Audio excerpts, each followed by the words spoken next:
السلام عليكم. ازيكم يا شباب؟ يا رب تكونوا سامعيني كده. يا رب كلكم تبقوا بخير ان شاء الله. ان شاء الله هنبدأ معاكم النهارده المحاضرة الخاصة بالغش الغذائي. هيكون معانا آه احد الخبراء والمتخصصين في المجال، الدكتورة ايمان ان شاء الله. ويا رب ان شاء الله تكون محاضرة خفيفة وتقدروا تستفيدوا منها بشكل كبير جدا. طبعا حبينا نركز في الجزء الخاص بالغش الغذائي، باعتباره من أهم بنود ومن أهم العناصر الخاصة بعملية سلامة الغذاء. يمكن هنلاقي فيه كلام كتير جدا عن الهسب وعناصر مختلفة، ولكن الغش الغذائي يعتبر حاجة ادفانسد أو حاجة متقدمة شوية في الجزئية الخاصة بسلامة الغذاء. إن شاء الله النهاردة هنحاول نلقي نظرة عامة عن يعني ايه غش الغذاء وليه هو مهم جدا. تمام. ونبدأ المحاضرة على طول، ولو في أي سؤال ممكن نبعته في الشات إن شاء الله. ويا رب إن شاء الله تكون محاضرة جميلة. ممكن تبدأي يا دكتور. شكرا لك يا باشمهندس، ويديكم العافية. السلام عليكم ورحمة الله وبركاته. أهلا بكم اليوم في الأمسية الجميلة دي إن شاء الله.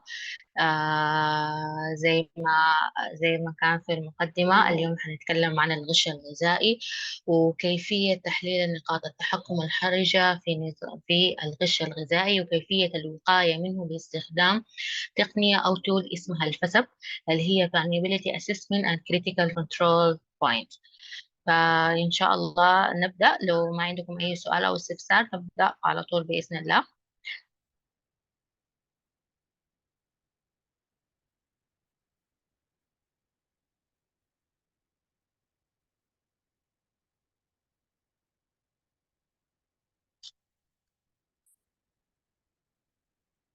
كده واضحة معكم الإسكرين؟ ظابطة معكم؟ السلام عليكم. طيب وعليكم قبل ما السلام نبدأ. ورحمة الله. واضحة جدا. وعليكم السلام ورحمة الله. طيب قبل ما ندخل في المحاضرة، نبدأ نعمل تعارف صغير كده بسيط. لو كل شخص يبدأ يعرفنا باسمه، المجال اللي بيشتغل فيه، الوظيفة، وتوقعاته من محاضرة اليوم.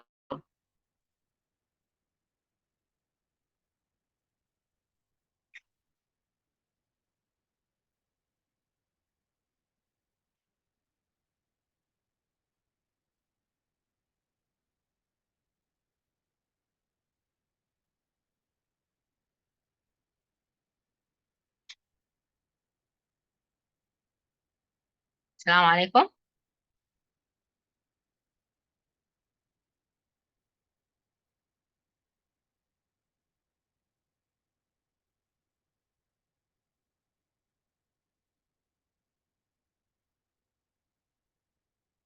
هل في مشكلة في الصوت؟ لا، الصوت واضح تمام. تمام. طيب لو ممكن تكون المحاضرة تفاعلية، بس كنت عاوزة أتعرف على الناس الحضور الموجودين معنا. أنا اسمي ظريف سمير سلام، رئيس قسم توكيد الجودة بشركة الدقهلية للمجازر مصر، تمري ماركت. توقعاتي عن الجزئية بتاعة الفود فرود، لأن احنا اوريدي شغالين في قطاع المصنعات الدواجن. طبعا بنستخدم زي رسابي، غلطات، توابل، مواد مضافة. فأعتقد إن أنا ممكن أعرف على الأقل إيه هي الحاجات اللي ممكن، المصادر اللي أرجع ليها، إن أنا أعرف ايه الاختبارات اللي انا ممكن اعملها على الرو ماتيريال، بحيث انها ما تبقاش مغشوشه وقت الاستلام. إن شاء الله بإذن الله تكون على قدر التوقعات بإذن الله. مجال الدواجن مجال كبير جدا جدا، وكان في فترة أنا اشتغلت في مجال الدواجن زي فترة السنة كده. فإن شاء الله خير بإذن الله بتستفيد.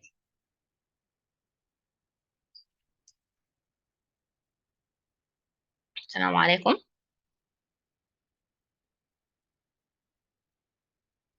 أستاذ عمر محمد واضح معايا في الشات؟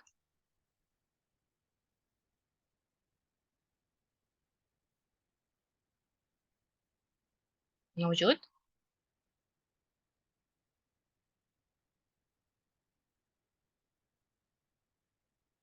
طيب دكتور أحمد قدري.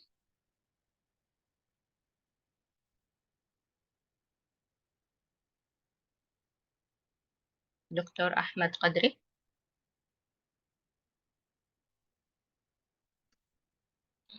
أستاذة حنان عادل.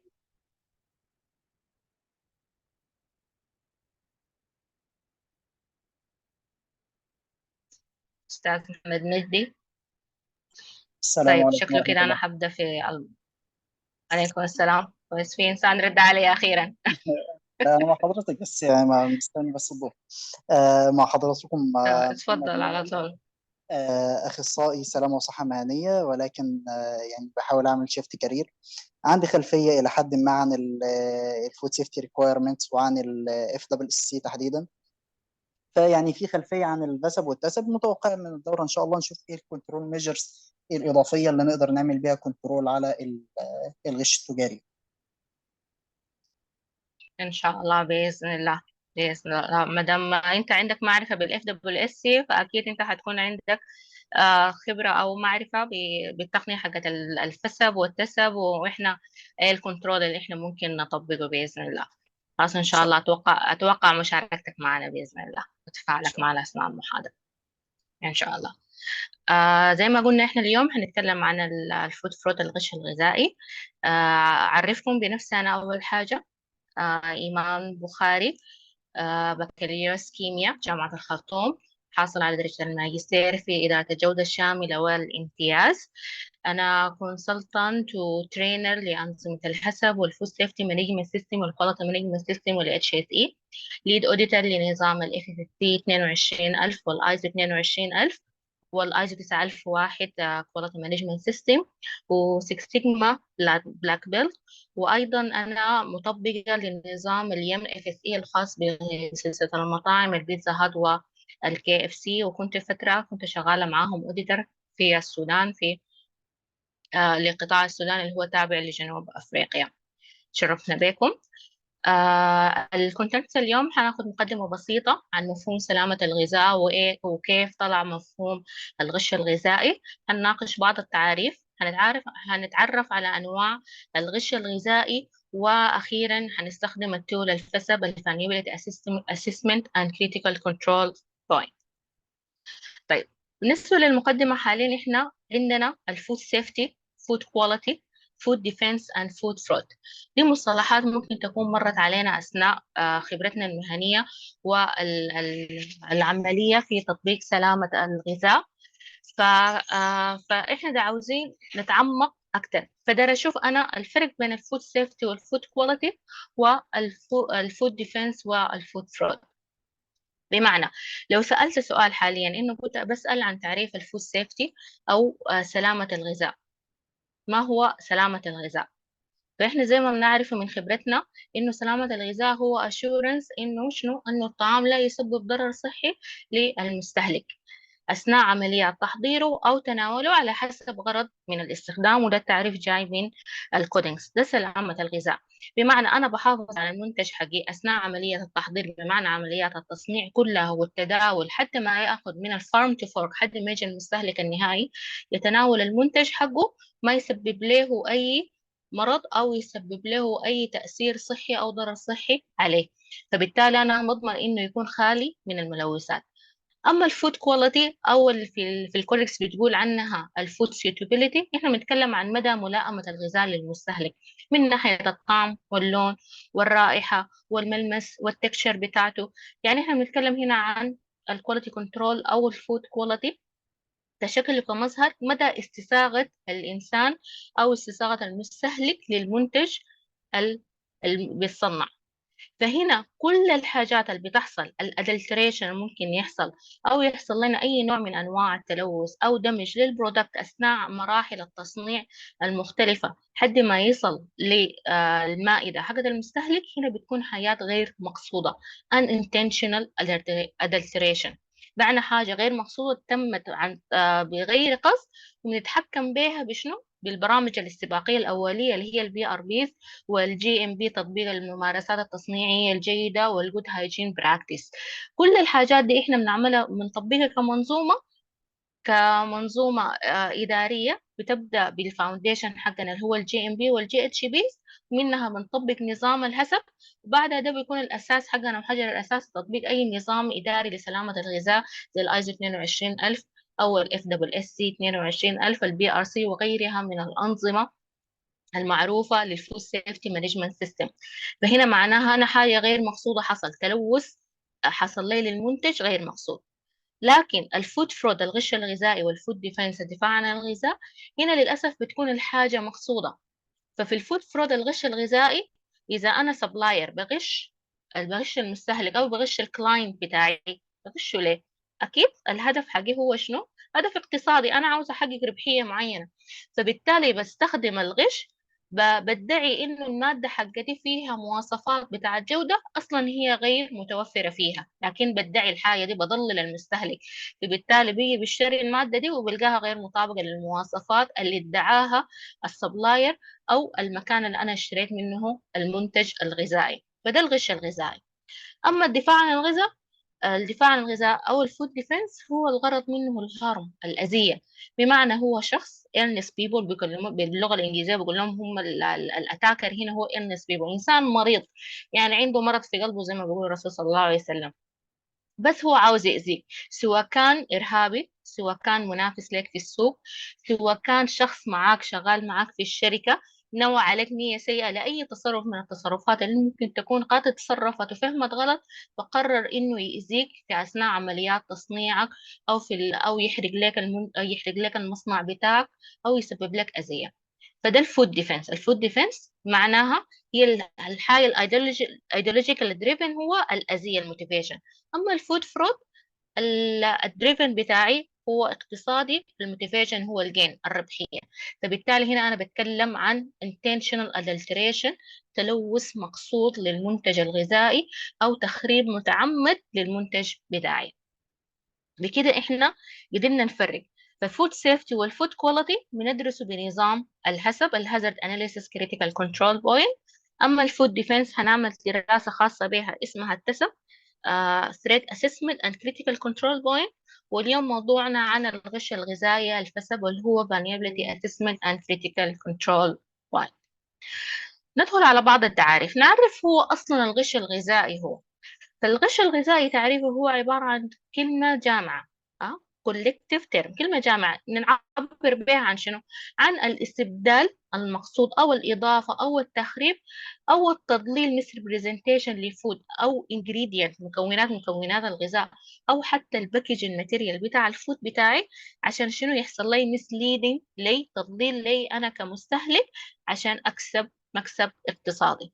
فهو a collective term used to encompass the deliberate, the intentional substitution أو addition, tempering or misrepresenting للfood أو food ingredient or food packaging material or false misleading statement made about product for incoming gain. يعني الهدف في النهاية هو هدف ربحي، ربحي مطلق. فبعمل استبدال، بعمل اديشن، بعمل تخفيف، بعمل تخريب، بدعي حاجة على الباكجينج ماتيريال، بزور الباكجينج ماتيريال، بخلي الكونسبت حق التغليف بتاعي مشابه لبراند عالمي مشهور. فبالتالي أنا كمستهلك لما أجي أشتري بصورة سريعة بفتكر نفسي أنا اشتريت البراند المعين ده، بلقى روحي اشتريت حاجة مختلفة جدا ممكن تكون تصنيع محلي لوكال. فده الفود فرود. طيب كلمة vulnerability أنا الآن هعمل بها assessment. يعني شنو vulnerability؟ vulnerability هي نقطة الضعف. فأنا هي vulnerability هي عبارة عن weak point where fraud has greater chance to occur. بمعنى أنا بحلل نقاط الضعف الموجودة عندي في خلال سلسلة الإمداد الغذائي، وين أنا أكبر إمكانية للغش ممكن تحصل لي في سلسلة الإمداد الغذائي حقي، وين نقاط الضعف. فدي هي شنو vulnerability assessment. تفضل يا أستاذ محمد مجدي. كان في سؤال بس يعني عشان الأمور تكون واضحة معايا. الغش التجاري هنا بيكون فقط من أطراف خارجية زي السبلاير مثلا أو كده، ولا ممكن بعتبر فيه العاملين نفسهم داخل المؤسسة؟ بتعتبر نفسك برضو من داخل المؤسسة نفسها كعامل أيضا. فأنت بتحلل لما ناخد في الفالنربيلتي اسسمنت، بتحلل السبلاير وبتحلل نفسك انت الفالنربيلتي داخليا، انت ممكن وين يحصل عمليات الغش بسبب العاملين الموجودين عندك داخليا، فتتأكد من الحاجة دي كيف هتعمل لها assessment vulnerability assessment. تمام. تمام. ده بالنسبة لتعريف vulnerability. بعدها هنعرف vulnerability assessment، تقييم نقاط الضعف. تقييم نقاط الضعف هي جاية مصطلح جاي مع إدارة الغش، نظام إدارة الغش الغذائي، وهي خطوة خاصة إنه إحنا نعمل مراجعة وأسست لكل الفاكتور الموجودة عندي عشان أنا شنو أقيم الفاليوبيتي عندي في سلسلة الإمداد الغذائي اللي عندي في السبلاي شين. الفاليوبيتي أسسمنت هي جاية مع نظام إدارة الغش الغذائي، الهدف منه تقييم ومراجعة كل الفاكتور المختلفة الممكن تعتبر نقاط ضعف عندي داخل السبلاي شين، وأقدر أخذ معاها الفعل المناسبة والأكشن بلان المناسبة لها. طيب نجي للميتيجيشن ميجرز أو الكنترول ميجرز اللي أنا هطبقها عندي كنظام في النظام حق نظام الغش الغذائي، نظام إدارة الغش الغذائي، عشان أعمل تقليل للفرص حصول الغش الغذائي. فهي ميجر تيكن عشان شنو أقلل فرص نقاط الضعف إنها تكون موجودة عندي في السبلاي شين. هعمل شنو الكنترول ميجر أنا هطبقه أو أنا هعمله عشان شنو ما يحصل لي غش تجاري في المنتج اللي أنا بنتجه أو يجيني من السبلاير اللي بيورد لي المواد الغذائية أو الرو خام اللي بيجيني. فهي الميجرز كنترول ميجر دي الميتيجيشن ميجرز اللي أنا هطبقها. طيب من هو السبلاير؟ السبلاير معروف عندنا اللي هو المورد، اللي هو ممكن يقدم لي مواد خام او سيمي فينيش برودكت او فود انجريدينت مكونات او باكجينج ماتيريال كلها جايه من السبلاي شين وبيوردها لي انا كفود اوبريتور. اما الفود اوبريتور انا بتكلم فيها عن الاورجنايزيشن نفسها او الشركه اللي هي بتشتغل كل الاكتيفيتيز ريليتد للتصنيع والتعبئه والتخزين والتوصيل ترانسبورتيشن حتى التصدير للمنتجات. كل الفود سيرفيس اللي انا بقدمها احنا بنسميهم شنو فود اوبريتور او بنسميهم فود اوبريتور، هم المصنعين. فانا اي اكتيفيتي لها علاقه بالفود سيرفيس انا ممكن بعتبر نفسي اورجنايزيشن وبطبق نظام الغش الغذائي، سواء كنت ديستريبيوشن سنتر مركز توزيع او كنت مخزن او كنت بغلف او كنت مصنع بروسيسنج باكجين او حتى بصدر فقط مهمتي اني اصدر. دي كلها انا بدخلها عندي في السيرفيس، حتى لو كنت فندق او كنت مطعم بتأكد أنا كفود أوبريتور إنه كيف أحمي نفسي من الغش الغذائي اللي ممكن يحصل في الغذاء. فبالتالي أنا بعمل مانجين للريسك بتاعي عن طريق دراسة الفسب vulnerability assessment and critical control point. فتعريف الفسب هو شنو؟ هو systematic prevention of any potential adulteration of food whether can intentional or not by identifying the vulnerable point in the supply chain. بمعنى أنا هو برنامج ممنهج الهدف منه الوقاية من كل فرص الأدلتريشن الغش الغذائي ممكن يكون موجود عندي عن طريق تعريف نقاط الضعف الموجودة في السبلاي شين. بالأحمر قلنا هو بيهتم بأكتر بحاجة اسمها EMA Economically Motivated Adulteration. أنا عندي منتجات معروفة جدا ومشهورة بالغش الغذائي زي إيه مثلا؟ عندي الحليب معروف إنه ممكن يحصل فيه غش غذائي بالتخفيف بإضافة البنسلين، بيحصل فيه غش غذائي كتير. مثلا الزيت الزيتون معروف إنه زيت الزيتون البكر أو زيت الزيتون الأصلي صعب الحصول عليه، دائما يكون مخفف بزيت آخر. يعني برضو من المنتجات المعروفة أول بتاع العسل، الصويا، الأجبان، في منتجات معروفة اقتصاديا إنها هي economically motivated adulteration، فيها ربحية عالية وهي شنو ومشهور فيها الغش الغذائي. أو الفسب هو تعريف آخر food fraud vulnerability plan، هي خطة بتهتم بنقاط الضعف وبتعتمد على الريسك based program to define the food supply chain from vulnerabilities due to food fraud by identifying risk based on economic reason. عشان شنو الهدف في النهاية؟ إنه أنا بيحصل لي غش غذائي. ليه الهدف؟ هو أهداف اقتصادية. فهي إحنا بنقول هي خطة الحماية من الغش الغذائي، أو هي الفولنربيلتي اسسمنت كريتيكال كنترول، هو برنامج للوقاية من أي possibility حقت غش ممكن يحصل لي في المنتج. طيب الايكونوميك ادلتريشن EMA احنا عرفناها حاليا، وهي أكثر حاجات مشهورة عالميا إنها بتكون شنو؟ بيكون بيسهل فيها عملية الغش التجاري. طيب ندخل على أنواع الغش الغذائي. لو في أي سؤال في النقاط الفاتحة ممكن تتفضلوا ولا نواصل؟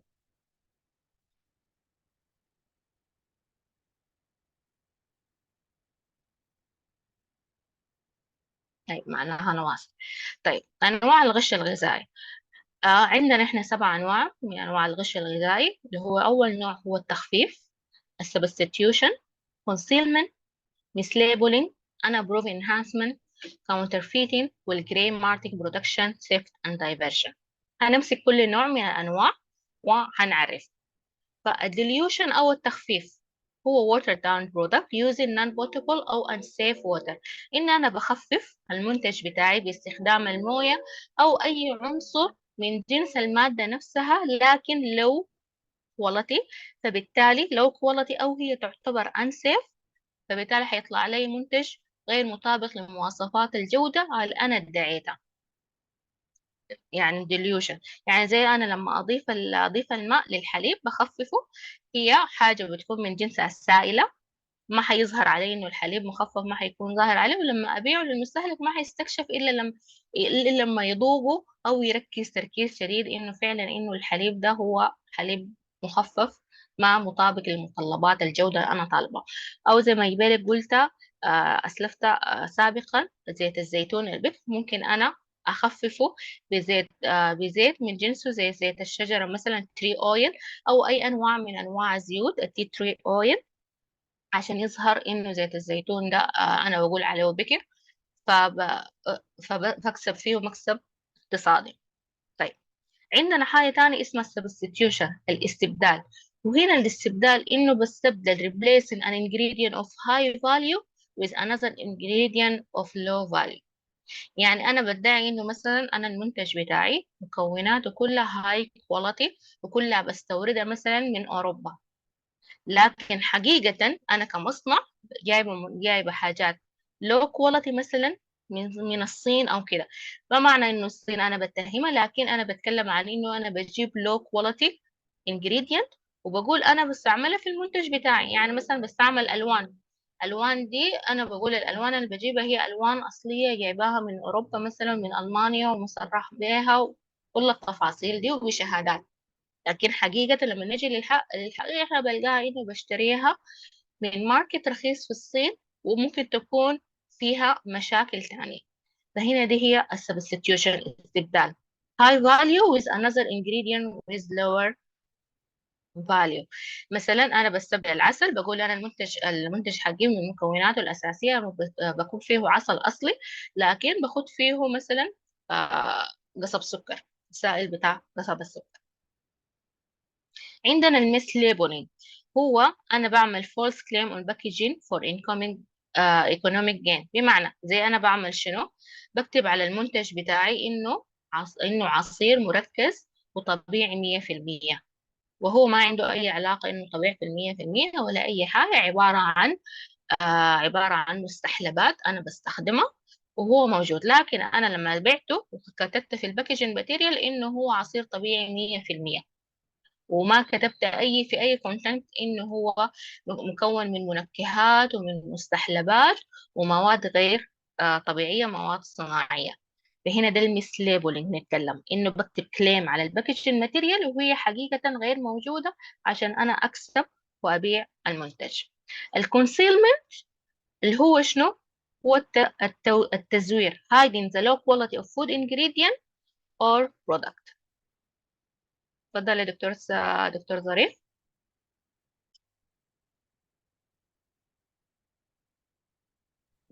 في بس جزئية يا فندم بتبقى خاصة مثلا زي الزيت النباتي هو معروف مثلا ان هو ما فيش فيه كوليسترول.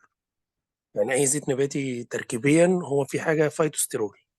حته ان اضافه مثلا ان انا اقول الزيت ده يقلل الكوليسترول او خالي من الكوليسترول، هو بيقول حقيقه دي تعتبر تحت من بند الغش التجاري كغش مستهلك، من باب ان كل المستهلكين مش عارفين يعني ايه كوليسترول ويعني ايه فيتوستيرول، ولا دي ما تندرجش لا تحت الحاجه دي؟ لا، ما بتندرج، لانك انت اصلا مستخدم زيت نباتي. لكن لو كنت اصلا مستخدم مثلا سمن حيواني او حاجه من اصل حيواني، هنا بسبب الكوليسترول كده انت عملت السبستيوشن، استبدلت حاجه، او انت قلت فولس كليمينج انه الحاجه دي فيها تمام. فيها خاليه من الكوليسترول، وهي بالعكس بتسبب الكوليسترول. تمام يا فندم، شكرا. اوكي. الكلام الكونسيلمنت هو الإخفاء. يعني أنا hiding the low quality of food ingredient or product. بمعنى شنو؟ يعني مثلا أنا أخفيت حاجة جوا باتش كبير أنا ببيعه. بمعنى أنا اشتريت باكجين ماتيريال عبارة عن مثلا 100 طن من باكجين ماتيريال. في 100 طن جواها في حكاية 10 طن يكون لها درجة تانية، منتج درجة تانية أو فرز أول، دخلت عليه جوا الباتش الكبير اللي هو طلبه. فده الكونسيلمنت، انك انت تخفي عندك منتج معين بكمية بسيطة جدا جدا، وتديه المنتج ده على انه هو منتج كامل بالمواصفات، مطابق بالمواصفات. فلما اجي انا استلم عندي في المصنع، باخد العينة العشوائية حقتي، ما بتظهر عندي في الكواليتي تيست كنترول. في الكواليتي كنترول ما بتظهر عندي، لكن أثناء عمليات الإنتاج وخلاص ببدأ أستهلك المادة، ألقى فعلا أنا عندي حكاية مثلا 2 كيلو أو 10 كيلو عبارة عن منتج معين مخفية داخل الباتش اللي أنا اشتريته من السبلاير الفلاني. فدي من عمليات الغش التجاري اللي ممكن إحنا نصادفها في عمليات التصنيع، ده الكونسيلمنت.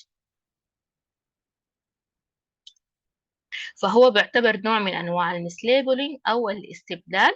وممكن من أن ممكن إحنا ممكن أقول أنا بعمل ماركتنج لأنه المنتج ده عبارة عن حلال وهو غير حلال. يعني اللحمة دي أنا بحلف يمين إنه هو لحمة حلال مسبوحة على طريقة الذبحة الإسلامية، في النهاية هو بيطلع إنه ما مسبوح ذبح إسلامي أو حلال. طيب، استعمال ال unapproved enhancement أو ال adulteration، بمعنى أنا بستخدم في المنتج بتاعي مكونات ingredient غير مصرح الاستخدام بها. يعني حاجة ما مصرحة مثلا من وزارة الصحة، ما مصرحة من ال FDA، وبيجي بستعملها كإنجريدينت عندي. عشان شنو؟ عشان أعزز الكواليتي اتريبيوتس، أعزز متطلبات الجودة، أو أظهر المنتج حقي بجودة عالية. كان عندنا زمان، أنا سودانية طبعا من السودان، كل فترة كانوا بيستخدم البروبيد البوتاسيوم لتحسين مواصفة العيش نفسه. فكانوا بيستخدموه بجرعات، وطبعا معروف إنه هو مادة سامة على المدى الطويل، ممكن يسبب أمراض السرطان وضارة جدا جدا. فكانت عمل وزارة الصحة حملة كبيرة جدا ومنعت استخدام باتا في المخابز.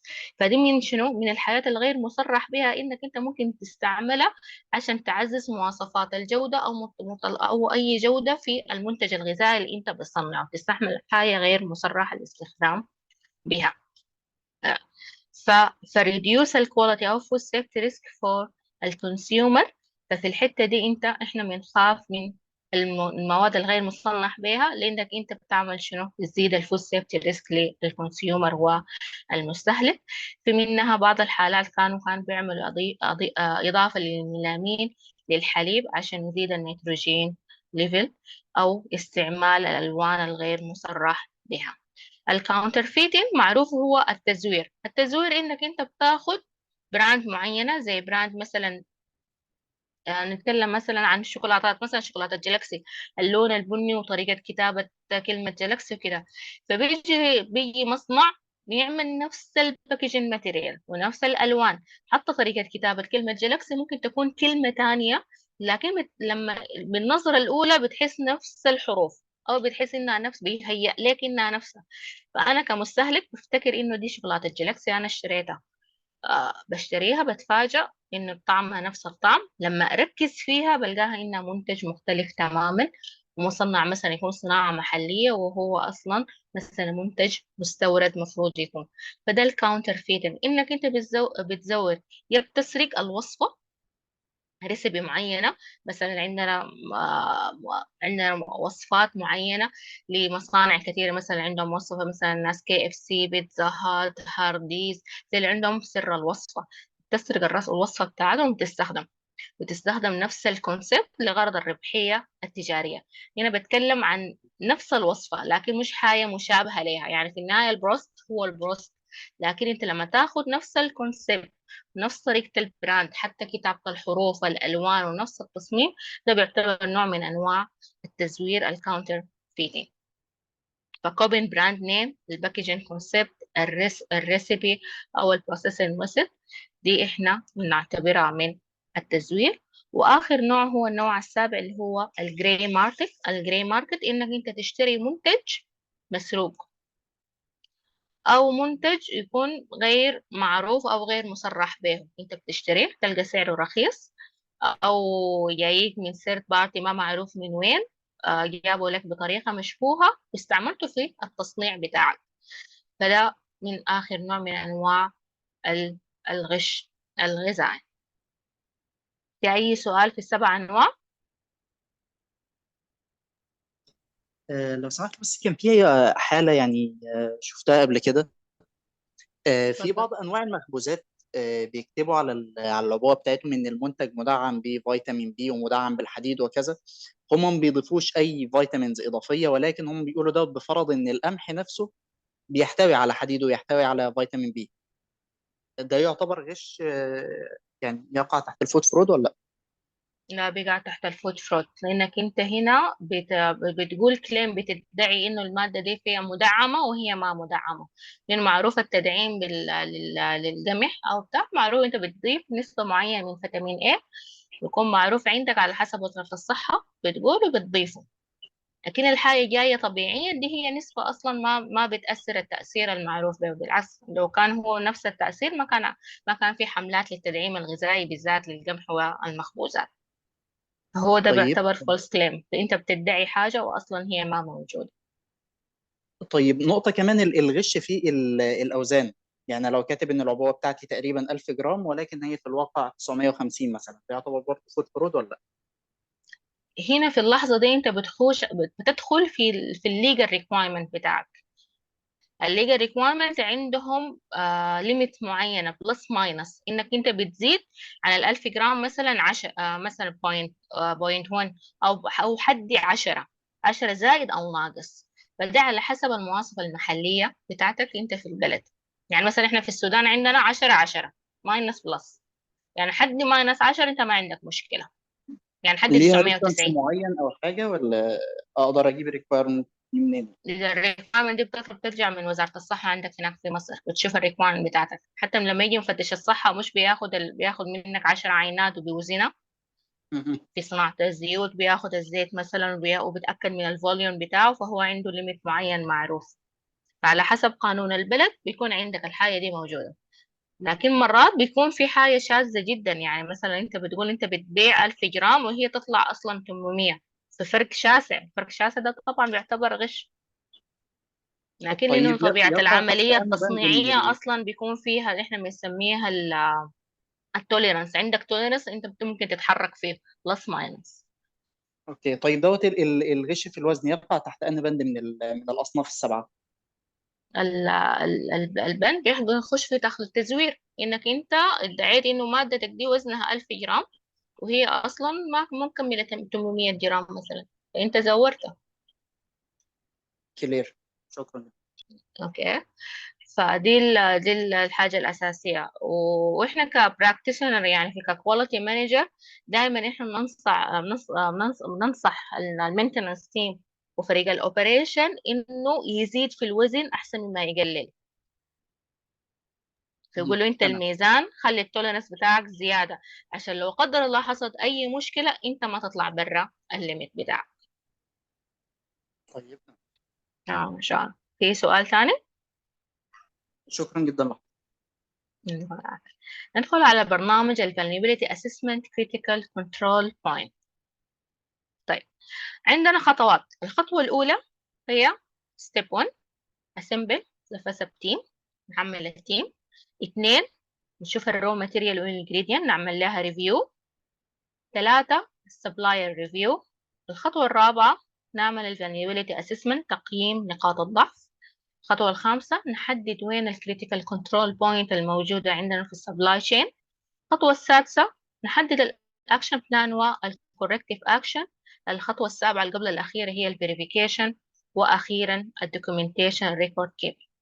فهي مشابهة لنظام الهسب، لكن الهسب فيه 12 خطوة للتطبيق، لكن احنا هنا اعتمدنا 8 خطوات.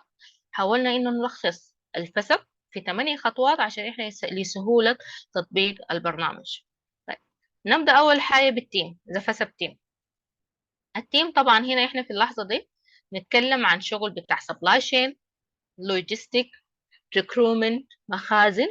فدول من العناصر الأساسية اللي لازم يكونوا موجودين في التيم بتاعي، بالإضافة إلى فريق الأوبريشن والكواليتي، لأنه هنا أنا بتكلم عن سبلاي تشين، سلسلة الإمداد الغذائي. أنا كسبلاير بتجيني مواد من برا، سبلاير بيورد لي كفود اوبريتور، قصدي أنا بتعامل مع سبلاير. فالسبلاير اي اكتر ادارات هم بيتعاملوا معاهم منه السبلاي تشين والبروكرومنت واللوجيستيك والوير هاوس. نفس الطريقه اثناء التوزيع، انا لما اجي اوزع المنتج بتاعي فبخاف انه الفريق بتاعي اصلا مندوب المبيعات لا قدر الله او مسؤول المخزن او كده بغش في المنتج، بغش في سعر. حتى الغش في السعر في البرايسنج برضه ممكن يخش بانواع الغش التجاري. فهنا أنا بحدد الفسب تيم هم الفريق بيكون مكون من مينيمم 5 أشخاص لحد 11 أشخاص على حسب تعقيد الشركة. وطبعا أصحاب من هم اللي هختاروا من الأقسام ديل أكتر ناس عندهم knowledge بطبيعة المواد الخام، بطبيعتها وبطبيعة المواد التصنيعية اللي بيستعملها المنتج النهائي، نولج والخبرة عندهم، وبيقدر يعرفوا أنواع الغش الغذائي ويفهموها جدا جدا، وعندهم نولج بالفود سيفتي هازارد الممكن تحصل في المنتج بتاعي. فدول هم أكتر أشخاص أنا بستصحبهم معاهم في الفسب تيم. في مواصفات عالية زي مثلا مواصفات يم بيقول لك الفاينانس يخش معايا في الفسب تيم، مانداتري انه يكون معاي، لانه هم بيعملوا لي البرايسنج، وهم من ناحية البرايسنج تقلبات السعر بيقدروا يحددوا الفسب تيم. هنحدد الفسب تيم، بيكون عندنا تيم ليدر ليهم، وكده كونا الفريق. فالفريق طبعا اكيد هيكون مالتي ديسيبلينري تيم. الخطوة الثانية بنعمل رو ماتيريال والانجريدينت ريفيو، حتى المنتج النهائي بتاعي بعمل له ريفيو. هنشوف هنعمل ريفيو لشنو. أول حاجة للسبيكس بتاعت السبيسيفيكيشن.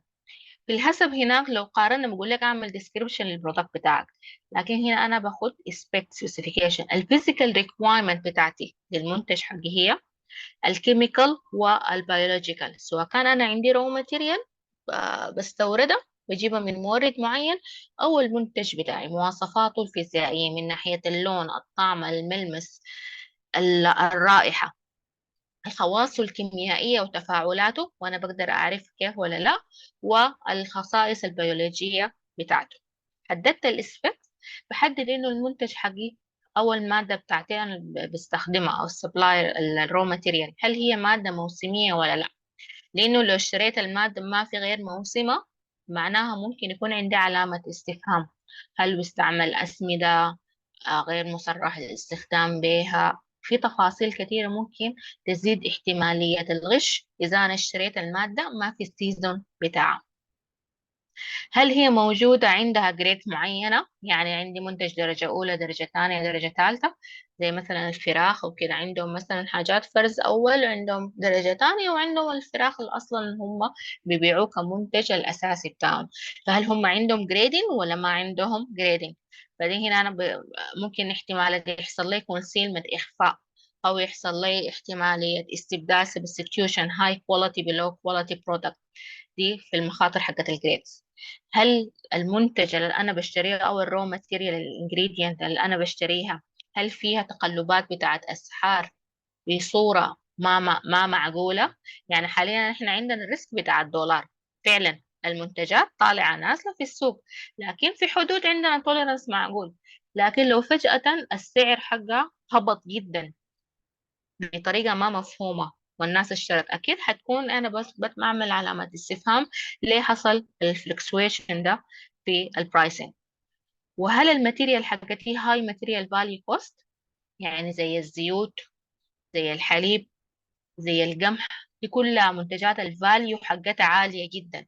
يعني أنا لو حصل لي غش في تنكر بتاع حليب كبير، خلاص أنا الإنتاج حقي كله ضرب، إن الكوست حقها عالية، ودي المادة الخام الأساسية بتاعتي، إنتاج حقي كله ضرب.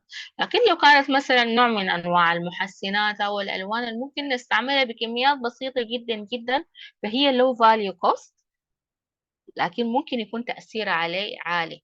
فأنا بحسب الحاجة دي هل هي هاي ماتيريال فاليو كوست ولا لا، لأنه هنا الجاذبية حقتها لعملية شنو الغش التجاري بيكون فيها أعلى. هل هي بريمكس، بشتري بريمكس منتج مخلوط عنده خلطة معينة أنا بشتريه من سبلاير معين ولا لا، لأنه مالتي كومبوننت ممكن يحصل فيه الإخفاء وممكن يحصل فيه الاستبدال. فدي كلها حاجات بتزيد لي الريسك بتاع الغش الغذائي. هل هي لارج باتشز بلك بشتريها، اللي هي زي ما تكلمنا عن التانكرات والعربات الكبيرة بتاعت الحليب أو الزيوت أو القمح. فبشوف أكتر نوع من أنواع الفود فرود ريسك اللي ممكن يحصل لي في الرو ماتيريال بتاعتي هي شنو. بيحصل سبستيوشن، ديليوشن، تزوير، إخفاء، استبدال. السبع أنواع درسناها. بحدد إن الرو ماتيريال بتاعتي دي أكتر نوع فيها ممكن يحصل فيها غش تجاري، وهل أنا بتعامل مع أوت سورس للتوزيع وللتخزين ولا لا. يعني أنا اللي بوزع وبخزن، ولا بجيب شركة أوت سورس هي تعمل لي عمليات دي. وأكيد لازم يكون عندي effective traceability system. هل أنا عندي المقدرة إن الرو ماتيريال دي مما اشتريتها حد ما وصلتني، والمنتج النهائي مما أنتجته حد ما وديته للريتيلر أو الهول سيلر أو الجهة اللي هيستلمها مني، الكلاينت اللي هيشتريها مني، هل بقدر أتبعها في كل مراحلها بحيث إنه ما يحصل أي مشكلة بتاعت غش غذائي في أي خطوة من خطوات السبلاي شين، الفود سبلاي شين، ولا لأ. والقوة برنامج الكواليتي بروجرام اللي عندي في التستين لطبيعة الرو ماتيريال والفينش فود، هل الكيو سي بروجرام حقي عنده القوة إنه يكشف أي غش غذائي ممكن يحصل لي. يعني إذا الحليب ده مضاف له موية أو مضاف له ميلامين أو مضاف له أي مادة من المواد، هل عندي كيو سي تستين معينة تقدر تكشف الحاجة دي ولا لأ. هل بتقدر تكشف لي إنه مثلا اللحمة المستعملة هي لحوم طبيعية ولا مضاف لها صويا. هل فعلا إنه المخزن اللي بيجيب لي اللحمة البلك دي مثلا اللي بيستعملها في عمليات السجق أو الكفتة، هل كلها فعلا لحمة 100% ولا مضاف لها مثلا الصويا، فبالتالي هو نفس التكشر بتاع اللحمة لكن هي ما لحمة، هيكون في غش هنا في اللحظة دي. فهل أنا عندي كيو سي تيستين ان بليس بتقدر تكشف الحاجة دي ولا لا. وأكيد الهيستوريكال داتا وأي scientific information في مجلة علمية أنا لازم أكون مطلع عليها عشان أعرف الهيستوري بتاع الرو ماتيريال أو الانجريدينت اللي أنا بستعملها موجودة عندي. دي كلها في الريفيو، دي بتكون عندي دوكيمنت أساسية في الفود فرود بوضح فيها كل التفاصيل دي، الاسبكت، السيزونبل، الجريدز بتاعتها، أكتر نوع من أنواع الفود فرود ريسك ممكن يكون عندي، طبيعة الكيو سي بروجرام الموجود عندي للرو ماتيريال والانجريدينت الموجودة. فبالتالي أنا بتابع الفود سبلاي شين روت في التريسابيليتي سيستم وبحدد وين نقاط الضعف. هل هي من الفارمينج للبوست هارفستين، ولا في عمليات التصنيع، ولا في عمليات التوزيع، ولا في الريتيلر، ولا من الريتيلر للكونسيومر. هنا ممكن يحصل لي الغش الغذائي. فبشوف السبلاي شين حقتي وراجع نقاط الضعف الممكن أكتر احتمالية يحصل فيها، دي في الريفيو. النقطة الثالثة بعمل سبلاي ريفيو، يعني قبليها أنا راجعت المادة الخام والإنجريدينت والمنتج اللي أنا بنتجه. حاليا أنا هراجع منه السبلاير نفسه. طيب سبلاير ريفيو، هل أنا كفود أوبريتور عندي برنامج بتاع اختيار موردين سبلاير أبروفر بروجرام؟ ومن السبلاير ابروفال بروجرام الكاتيجوري حق السبلاير بتاعي هل هو كاتيجوري A ولا B ولا C. فأنا لازم كفود اوبريتور لازم يكون عندي آلية لاختيار السبلاير، والآلية دي بتعتمد على الكواليتي حقت المنتج، على السعر، على الدليفري تايم، على الانسبكشن اللي بيحصل لما انا استلم الماده هل هي مطابقه للمواصفات ولا لا، على البرفورمانس حق الماده انا لما اشتغل عليها.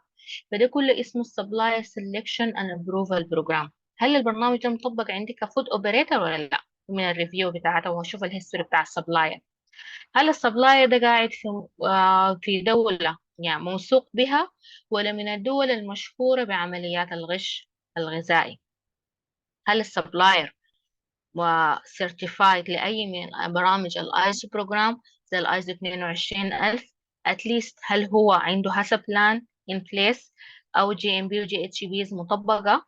هل انا كفود اوبريتور بعمل سبلاير اوديت، يعني بمشي بعمل له زيارات كل 3 شهور 6 شهور على حسب علاقتي مع السبلاير، وبتأكد فعلا الحاجات اللي هو بيقولها مطبقة، وبعمل عنده اوديت اللي هو احنا بنسميه second party audit supplier audit program ولا لا؟ هل الدليفري تايم بيكون في زمنه ولا دائما متأخر، ولا دائما بيجي في زمن قبل زمنه؟ لأن ده كلها انديكيتور ممكن تحدد إنه يحصل غش غذائي ولا لا. هل بيكون عنده ريسبونس للكاستمر كومبلين، يعني أنا الليلة اشتكيت من المنتج الفلاني من السبلاير الفلاني، هل السبلاير ده بيستجيب للكاستمر كومبلين وفعلا بيصلح المشكلة اللي حصلت النون كونفورميتي الموجودة اللي جاتني منه، ولا همه هو في عالم تاني وانا في عالم تاني؟ فدي كلها انديكيتور انه هل الحاجة دي حصلت باي انسيدنت ولا intentionally. لانه تذكروا في المقدمة احنا قلنا الغش الغذائي هو بيكون حاجة مقصودة، فلو النون كونفورمتي جاتني من السبلاير دي حاجة غير مقصودة فدي أنا بعتبرها ما مشكلة معي، لأنه هو استجاب لكاستمر كومبلين وعمل لي تعويض أو الحاجة دي ما تكررت مرة أخرى وعمل لي corrective action المطلوب. لكن إذا هو ما استجاب أصلا وما عمل corrective action بتاع، معناه أنا تعرضت لغش غذائي. هل السبلاير بيديني certificate of analysis شهادة تحليل للمنتج حقي و certificate of original أصل شهادة المنشأ في كل delivery ولا لأ؟ هل العربات أو الفايكلز اللي بيجي السبلاير اللي بيجيبها لي دائما بتكون عربات مطابقة للمواصفات للمنتج الغذائي، ولا دائما بيكون فيها إشكالية، والماتيريال نفسها اللي بستلمها هل بتكون في حالة جيدة ولا دمجت ولا فيها مشاكل؟ دي كلها الأساسيات بتاعت السبلاير ريفيو. كده احنا راجعنا وبقى عندنا تصنيف واضح لللايكليهود لحدوث شنو الفود فرود، لانه انا راجعت طبيعه الرو ماتيريال والانجريدينت والفينش برودكت وراجعت السبلاير، فبالتالي هنا انا حقدر يا دوب اشتغل على الفانيبيليتي اسسمنت الخطوه الرابعه، واقدر ادخل المدخل حقي في الفانيبيليتي اسسمنت. فالفانيبيليتي اسسمنت حراجع 3 dimensions، ما زي الحسب بيكون عندي اللايكليهود في السيفيريتي، لا هنا الناس تنتبه معايا. الفانيبيليتي اسسمنت عندنا 3 dimension. dimension الأول likelihood of occurrence احتمالية الحدوث. 2 likelihood of detection هل أنا كQC بروجرام بقدر أكشف الغش الغذائي ولا لا. البعد الثالث اللي هو الربحية، يعني السبلاير ده لو غش في المنتج الفلاني أو المادة الخام اللي بوردها هل بيكون عنده ربحية عالية ولا الحاجة ما منها مربح أصلا وما جايبة حقها، فبالتالي أنا ما هقدر أغش فيها. فبالتالي ده 3 dimension اللي بعمل بيها ال vulnerability assessment، ومن هنا بقدر أعمل evaluation للريسك، بعمل لها prioritization عشان أنا أقدر أشتغل ال vulnerability. بمعنى لما إحنا كنا بنشتغل الحسب إحنا كنا بنركز على ال critical control point وال OBRBs، لكن هنا في ال vulnerability assessment احنا بنتكلم عن فلوس، بنتكلم عن خسارة ممكن تحصل للفود اوبريتور. فبالتالي هنا انا بالنسبة لي prioritization انا بشتغل بالأولوية، ولكن لازم اعمل ادرس لكل السي سي بيز الموجودة ولكل الكنترول ميجر حتى لو طلع الايفالويشن حقها لو. ليه؟ لانه في النهاية انا بخسر فلوس او بخسر سمعة للبراند. فبالتالي أنا بعمل بارامترايزيشن لكن ما بهمل أو بخلي الحاجة بقول خلاص هي بلاند وكويسة، لا، كله أنا معايا في الحسبان، لكن في حاجات هي بتكون عليها البارامترايزيشن. طيب، فاللايكليهود اوف اوكيرنس بحسبه كيف؟ انه احتمالية الحدوث حق الريسك ده كيف؟ من عن طريق سبلاير ريفيو والكاتيجوري، هل هو سبلاير A احسن سبلاير عندي، ولا سبلاير B، ولا سبلاير C. الرو ماتيريال والانجريدينت ريفيو، ونوع الغش الغذائي اللي ممكن يحصل اللي هي هل هي موتيفيتد ادلتش موتيفيتد ايكونوميلي ولا لا. الحاجة اللي احنا قلناها يعني هي مادة مشهورة بالغش الغذائي ولا لا، واكتر غش ممكن يحصل فيها. فبالتالي هعمل الجريدين هيكون كيف؟ واحد للو واللي هي نادر انه ما يحصل فيها غش غذائي لانه السبلاير حقي ده معروف وموثوق منه وهو مثلا من كاتيجوري A او B، والرو ماتيريال حقتي والريفيو حقها ما فيها اي مشكلة والسبيسيفيكيشن مطابقة وما في غش غذائي حاصل فيها، أو هي حاجة ممكن يحصل فيها غش غذائي، أو ثلاثة very high certain لازم يحصل غش غذائي في المنتج ده. اثنين ال likelihood of detection اللي هو برنامجي الفود اوبريتور كيو سي بروجرام. هل بعمل انا incoming material testing بروجرام، عندي periodic testing and inspection للرو ماتيريال الموجودة، هل عندي inspection قبل الإنتاج، هل عندي الثلاثة نقاط حقت الانسبكشن دي ولا لا. فبالتالي هنا هنعكس الهاي حيكون واحد إذا أنا عندي برنامج عالي بتاع detection، فبالتالي أنا في السيف سايد. لكن لو ما عندي برنامج بتاع ديتكشن هاي بتقدر تكشف الغش الغذائي، معناها ثلاثة، أنا عندي مشكلة عالية جدا جدا، فبالتالي هنا الريسك ريت حقي حيزيد. يعني هنا في اللايكليهود اوف ديتكشن بنشتغل بالعكس، الهاي هو حيكون الجرين زون، معناه أنا في أمان. اللو هو معناها أنا برنامجي ضعيف بتاع الكيو سي، بالتالي ما بيقدر يكشف الغش الغذائي، وأنا بكشفه بعد ما يقولوا شنو غرقت مالطة أو الدنيا خربت. ده بالنسبة للlikelihood of detection.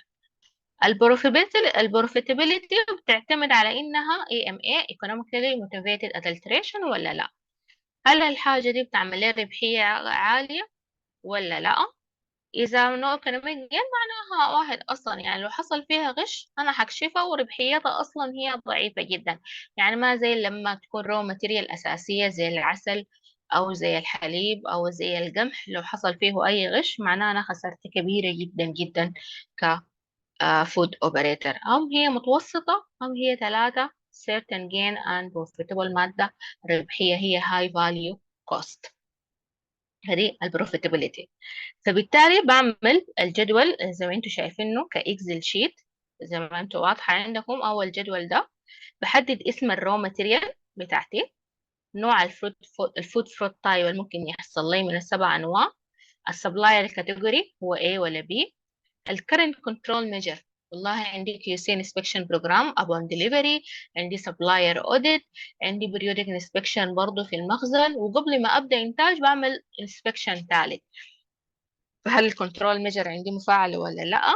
طيب ال likelihood of occurrence من واحد لثلاثة هل هو موجود ولا لا. الديتكشن بتاعي من واحد لثلاثة، والربحية بعد ده بحدد الريت اللي هو حاصل ضرب ال likelihood في الاوكيرنس في الديتكشن في البروفيتابيلتي. فإذا جاني الريت من واحد لتسعة بقول له، وهو بيقول proceed with these activities as planned، لكن زي ما قلت سابقا إنه حتى لو كان له أنا برضو هنا في خسارة فلازم أنتبه. طيب من 10 ل 19 بقول إنه medium أو significant risk، فمن هنا طوال ببدأ أفتح عيني وأشوف بعمل براجع وأحاول أقلل ال likelihood as low as reasonably، وراجع السبلاير اشوف مشكلتي معه شنو او مشكلة الرو ماتيريال من وين جات السيجنيفيكانت دي، واذا كانت هاي معناها لازم بعمل ايفالويشن للكنترول ميجر الحالية، ولازم اعمل كنترول ميجرز جديدة اطبقها لانه فيري هاي من 20 ل 27 والسيجنيفيكانت ريسك بالنسبة لي. في سؤال؟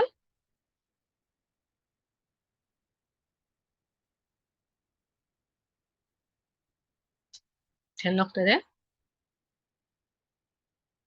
طيب نواصل. بعد ما عملت الحاجة دي هي بالنسبة لي نحدد السي سي بي.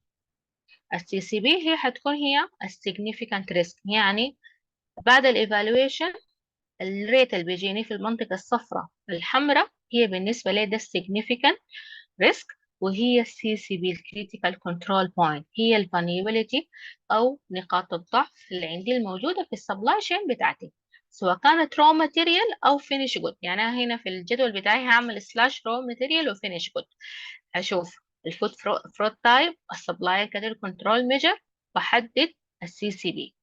السي سي بي طبعا هعمل اكشن بلان فورية لها واعمل ايفالويشن فوري.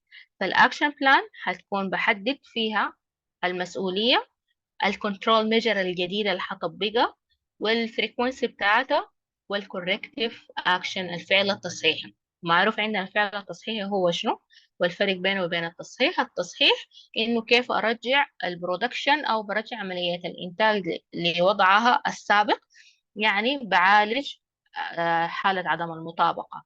لكن الكوركتيف اكشن الفعل التصحيحي هو بعالج السبب الجذري، السبب الجذري لحالة عدم المطابقة. وهنا السبب الجذري هل هي جاية أول حاجة من السبلاير المشكلة دي، ولا المشكلة في طبيعة المادة الرو ماتيريال نفسها، ولا للأسف مشكلة داخلية عندي حصلت لي اشتجاري نادي من أفراد داخل انسايدر عندي داخل الشركة. فبعالج السبب الجذري بتاعي. ده بالنسبة لي الكوركتيف أكشن. فإحنا عملنا الأكشن بلان، ونجي لعملية التقييم والصلاحية الفيريفيكيشن. والفرق بين الفيريفيكيشن والفاليديشن معروف بالنسبة لنا إنه الفاليديشن هو الصلاحية بتاعة برنامج الفسق. فبالتالي أنا بجيب obtaining الobjective evidence بالنسبة لي إنه فعلا الفسق study أو الفسق plan are effective. براجع كل الرو ماتيريال حقتي، براجع الفينش برودكت، براجع السبلاي شين روت، وبتأكد انه وبجيب الايفيدنس انه فعلا السبلاير والرو ماتيريال والفينش جود مطابق للمواصفات وما حصل فيها اي غش غذائي، والكيو سي بلان اللي عندي موجوده ان بليس هي فعلا فعاله. بكده اتاكدنا من صلاحيه السيستم بتاع الفسق، وبيحصل مره واحده لما نعمل السيستم. بعد ده بيكون عندي برنامج بتاع تقييم اللي هو الفيريفيكيشن. الفيريفيكيشن هي التطبيق حق الابليكيشن. مثلا بيكون عندي اوديت بعمله، بعمل تيستين بروجرام كل فترة، بعمل سبلاير اوديت، بيكون عندي اوديت داخلي internal audit، عندي certification audit. دي كلها بعمل تيستين مع معامل خارجية، بتأكد من دقة المعمل حقي، بمشي بعمل كروس تشيك مع معامل خارجية. دي كلها من أعمال التقييم لدراسة الفساد بتاعتي وإنها فعلا فعالة. فالفيريفيكيشن بيكون شنو؟ ممكن يكون دوكيمنت ريفيو، ممكن زي ما قلت برسل عينات لمعامل خارجية، ممكن أعمل أوديت داخلي عملية تدقيق internal audit، أو audit جايين من certification audit، أو أنا نفسي أمشي أعمل audit للسبلاير second party audit. فدي كده أنا بتأكد من وبقيم السيستم بتاعي. طيب فالفاليديشن تقييم الصلاحية، أنا بشوف examine للبراكتس بتاعي الحاصل بعد ما طبقت دراسة الفزع، وبتأكد كل الكنترول والليميت اللي أنا وضعتها إنها هي فعالة within البلان، وبعمل ريفيو او ريفاليديشن في شركات او في ستاندرد زي الاف اس اس سي، الاف دبل اس سي والبي ار سي بيسموها الريفيو. انه اذا حصل لي اي تغيير significant change، مثلا غيرت من سبلاير لسبلاير، غيرت الروت بتاعي، بدل ما كنت بستورد مثلا بجيب الزيت من اوكرانيا، حاليا بقيت اجيب الزيت من روسيا مثلا، وكده غيرت الروت. فبالتالي بعمل ريفيو او مراجعة او ريفاليديت. في مصطلحات بيقول لك ريفاليديت، اعاده تاكد من صلاحيه دراسه الفزع. وفي شركات بيقول لك لا، سميه دراسات ستاندرد، بيقول لك اسمه ريفيو. فالريفيو ده مطالب في بعض الستاندرد زي البي ار سي والاف دبليو اس سي انه يكون سنوي، لازم انت تعمله. لكن الفاليديشن عموما معروف انه بيحصل مره واحده، او اذا حصل لي شينج تغيير جذري في الحاجات اللي انا قلتها، هل هي change في السبلاي شين او اللوجيستيك او الدليفري تايم، change في الافيلابيلتي حقت الرو ماتيريال. فجأة ان الرو ماتيريال دي المفروض تكون موجودة، لكن فجأة انقطعت وتاني ظهرت بصورة كبيرة جدا، فممكن تكون ده شك. او حصول ريسك جديد نتيجة لهيستوريكال داتا أو انفورميشن جبناها من السبلاير ابروفال بروجرام أو الريسك اسسمنت اللي عملناه عمل هايلايتنج لنيو ريسك، أو أي معلومات scientific information ظهرت جديدة بتقول إنه في إشكالية في المنتج ده. كده أنا عملت ريفيو ومراجعة أو ريفاليديت أو إعادة التحقق من صلاحية دراسة الفسق بتاعتي. آخر خطوة وهي أول خطوة بنبدأ بها هي عمليات التوثيق والريكورد كيبنج. أنا لما أبدأ دراسة الفسق أكيد حبدأ بدوكيومنتيشن، بوثق ال8 خطوات اللي أنا قلتها كلها: الستدي، supplier review, supplier corrective action, raw material will ingredient specs, validation and verification activity, supplier approval program, supplier audit. دي كلها document أساسية وريكورد مهمة جدا في عمليات في دراسة الفسق، وبتأكد منها وهي الإيفيدنس حقي إني أنا مطبقة للبرنامج بتاع الفسق. وإيفيدنس حقي طبعا إذا يعني أي أوديت خارجي أو انسبكشن من جهة حكومية بتكون عندي إيفيدنس إنه أنا في السيف سايت، لا أنا بغش ولا عندي سبلاير بتعامل معاه حصل غشني وأنا عاملة برنامج إفكتيف مطبق. وبكده انتهت السيشن. إن شاء الله يكون حاجة مفيدة، ونفتح باب الأسئلة. لو في أي سؤال عندكم اتفضل.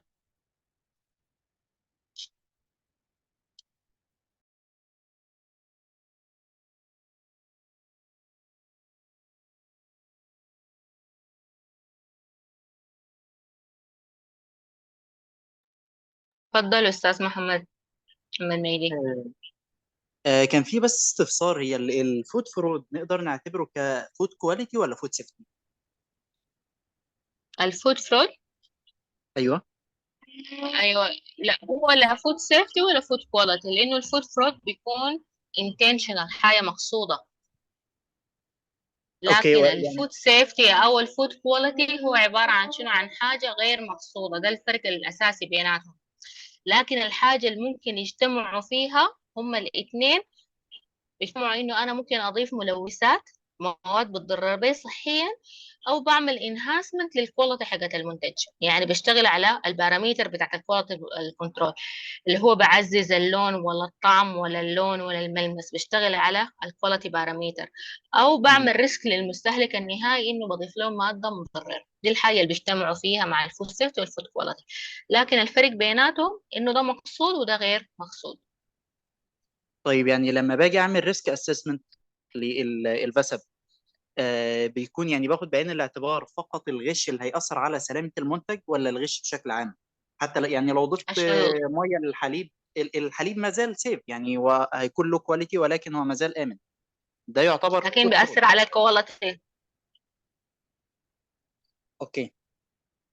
طيب يعني الغش في مفهومه نفسه بيهتم بالفود سيفتي والكواليتي الاثنين، سواء كانت حاجة ضرتني أو حاجة عززت الكواليتي حقت المنتج لكن خسرتني فلوس.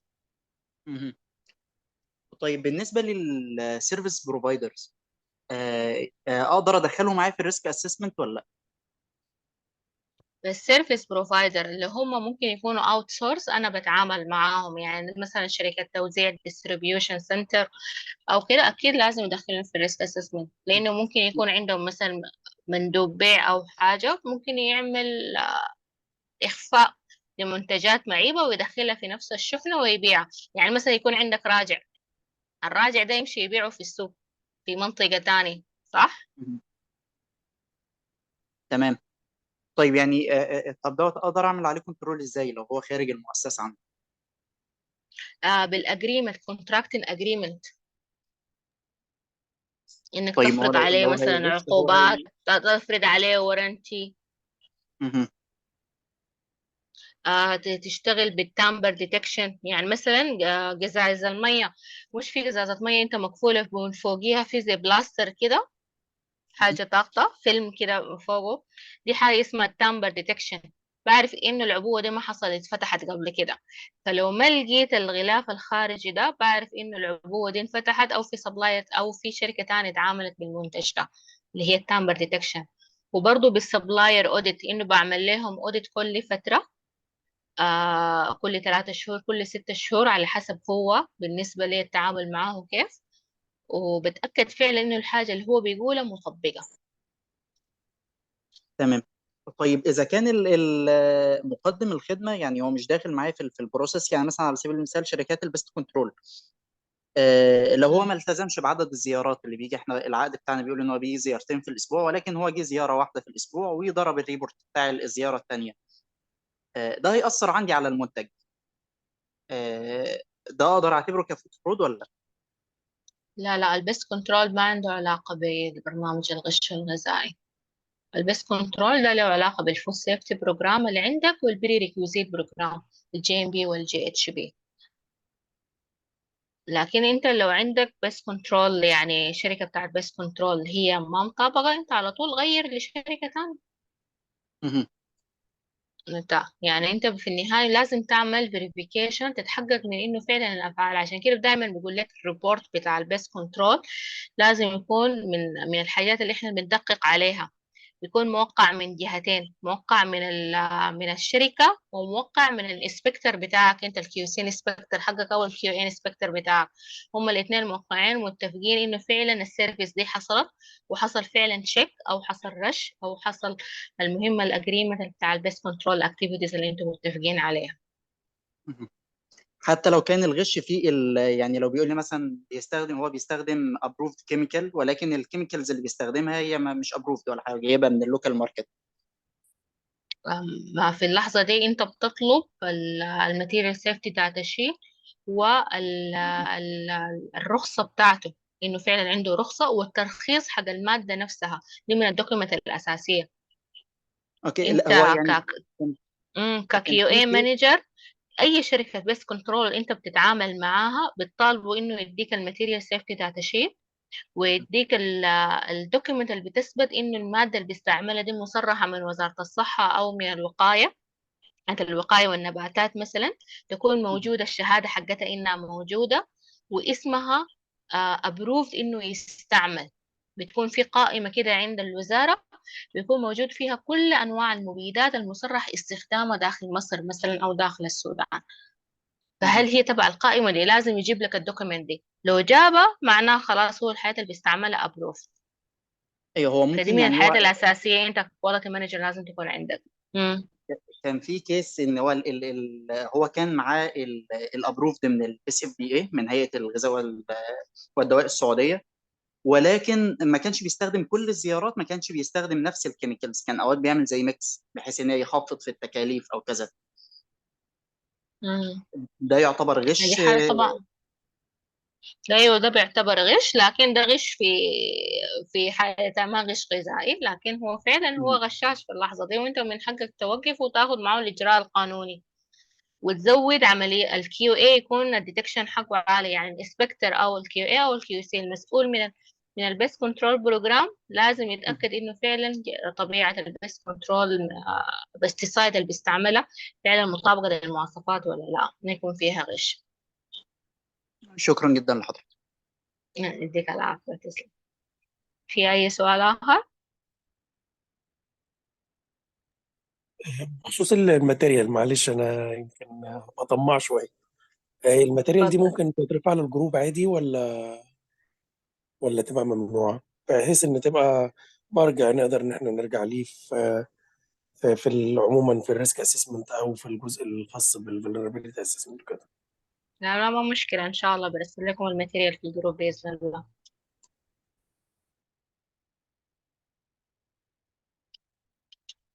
ما عندك أي مشكلة، على عيني وعلى راسي. شكرا جزيلا يا فندم. عندك العافية. أي سؤال تاني؟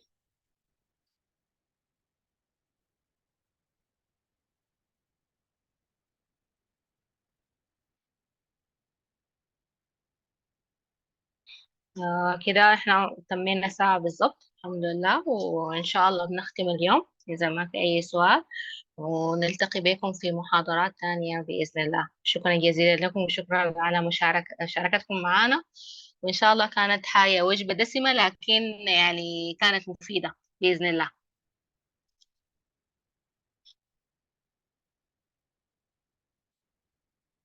شكرا لكم جميعا.